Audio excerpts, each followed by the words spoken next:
All right, welcome back, YouTube. No, it's been a couple weeks since I've done any sort of video here. I got really busy with work, and then I ended up selling my entire 1/6 scale action figure collection, so I had to pack that up. I had to deal with the transaction. I sold it to a club in Arizona, so I was essentially able to offload the entire collection in one spot, which was good.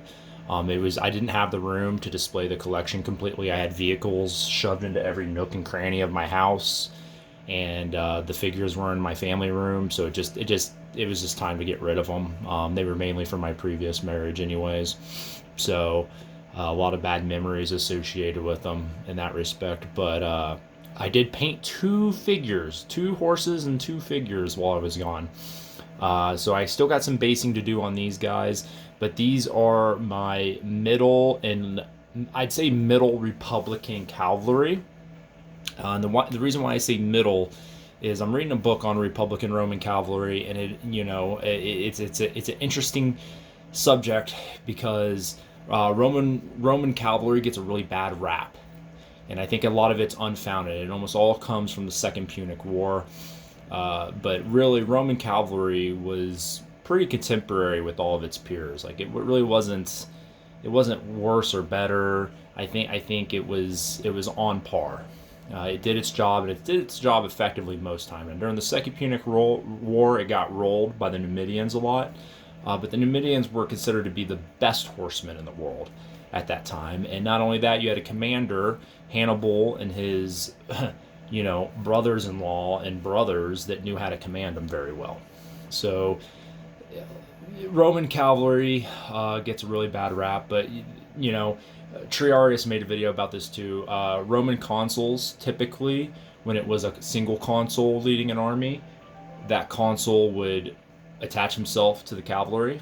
If it was two consuls, typically one would be with the infantry, one would be with the cavalry. And if Roman cavalry was complete crap, you wouldn't see Roman consuls leading them. Not only that, you're telling me that the Roman nobility served in the cavalry.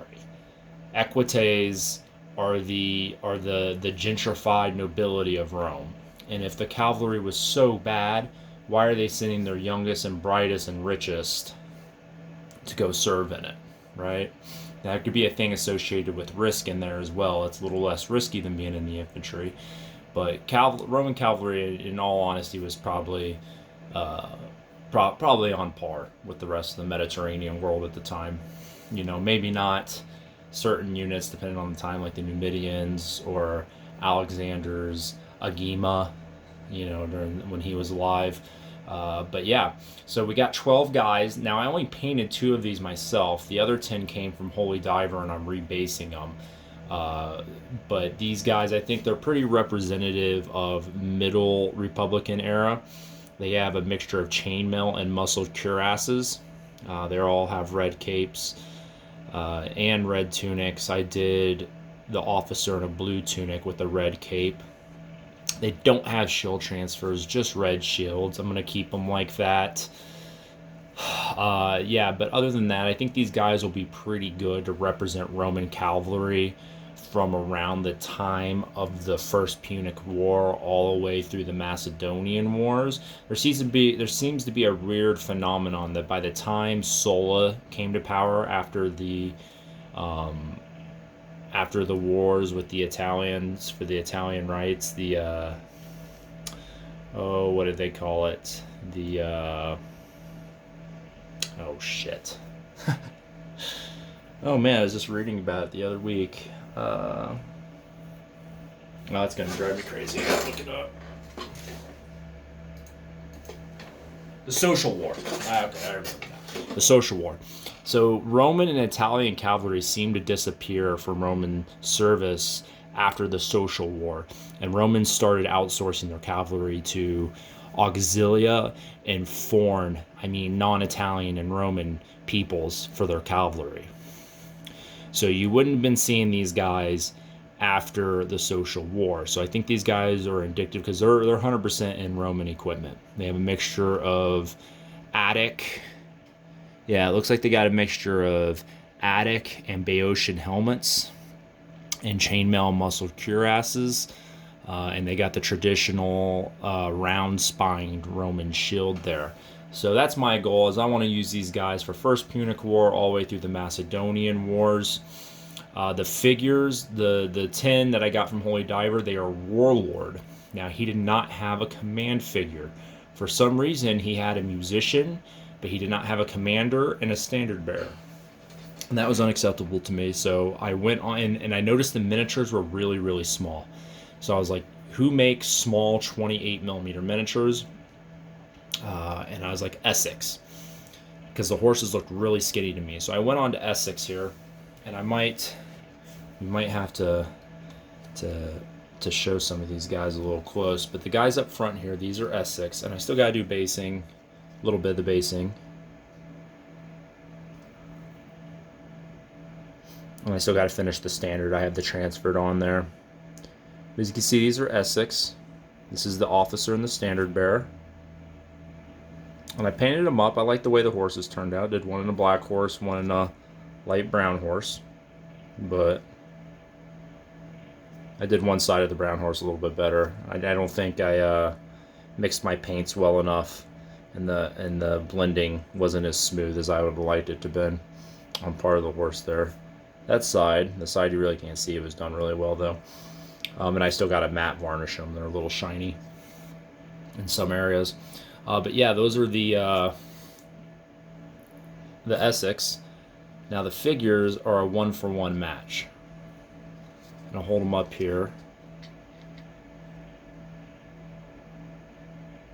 Yep. You see, height-wise, they're really good. Now, surprisingly enough, height-wise, the horses fit good, but Essex horses are actually chunkier than these Warlord horses. And it's surprising because Essex is known for small horses. And, yep, they are beefier than the Warlord horses. Height-wise, they more or less are the same. But they are beefier. I think they're still fine in the same unit because the height is good.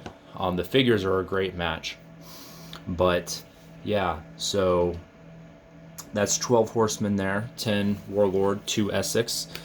I tried to match him the best I could, but he has like a deeper copper he used on his bronze equipment, and I used Retributor's armor, which is more of a shinier, lighter bronze color, more goldish, I should say. So my bronze colors don't match up that good, but the chainmails match up pretty good, and you know the reds match up pretty good. And I used the green for the for the bridle and all the reins and that stuff on the horse to match what Holy Diver did. So I think all in all they'll be pretty good. So that's all I've done the last 2 weeks now. I'm about ready. I got on the priming table. I have 16 Persian archers. So I'm about ready to go balls deep in some Persians here. No pullouts, as the kids say. So I'm hoping, by the time, I'm pretty sure if I work hard by the end of October, I can have the first, 80, 100 Persians, because I got a 32-man unit to do, a 24-man unit, and a 16-man unit. So that'll be around 80, 90 Persians I can paint up, and then I will have to place an order for Persians. I will be out of Persians to paint. But if I don't want to paint Persians, I could switch over to Greeks, Romans, Etruscans, because I got tons of those guys to paint. Which leads me on to my next video, which is going to be a review of relic miniatures. So be on the lookout for that, and keep on painting.